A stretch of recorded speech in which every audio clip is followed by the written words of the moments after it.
एक समय की बात है। एक छोटे से गांव रामपुर में दो व्यक्ति रहते थे। एक था राघव, जो एक गरीब लेकिन बहुत ही ईमानदार कुम्हार था। और दूसरा था भोला सेठ, जो गांव का सबसे धोखेबाज और अमीर आदमी था।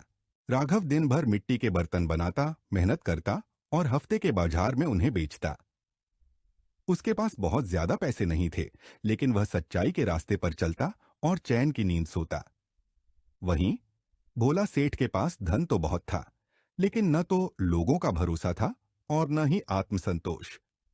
एक दिन सुबह सुबह राघव नदी के किनारे मिट्टी खोद रहा था। तभी उसका हाथ किसी सख्त चीज से टकराया। उसने जमीन को थोड़ा और खोदा और देखा कि वहां एक पुराना लकड़ी का बक्सा दबा हुआ था। जब उसने बक्सा खोला तो उसकी आंखें चौंधिया गईं। बक्सा सोने के सिक्कों से भरा हुआ था। राघव सोच में पड़ गया।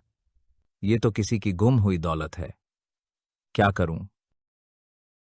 कुछ देर बाद उसने फैसला किया कि वो इसे गांव के पंचों के पास ले जाएगा। जब गांव में सबको खबर मिली, भोला सेठ तुरंत आया और बोला, ये बक्सा मेरा है। मेरे दादा ने सालों पहले इसे यहां दबाया था। ये जमीन भी मेरी है। राघव बोला, अगर ये सचमुच आपका है सेठ जी, तो मैं इसे रखने का इरादा नहीं रखता। मैं बस सच्चाई चाहता हूं। पंचों ने फैसला किया कि दोनों की ईमानदारी की परीक्षा ली जाएगी। गांव के बुजुर्ग ताऊ जी ने 3 सवाल पूछे। पहला सवाल, अगर तुम्हें कोई खजाना मिले और कोई देख न रहा हो तो क्या करोगे?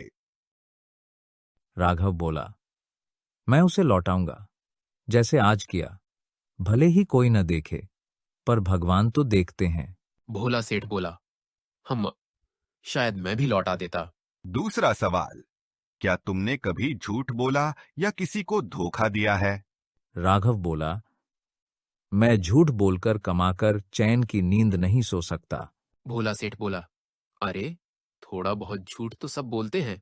तीसरा सवाल, तुम्हारे लिए क्या ज्यादा कीमती है, सोना या सम्मान?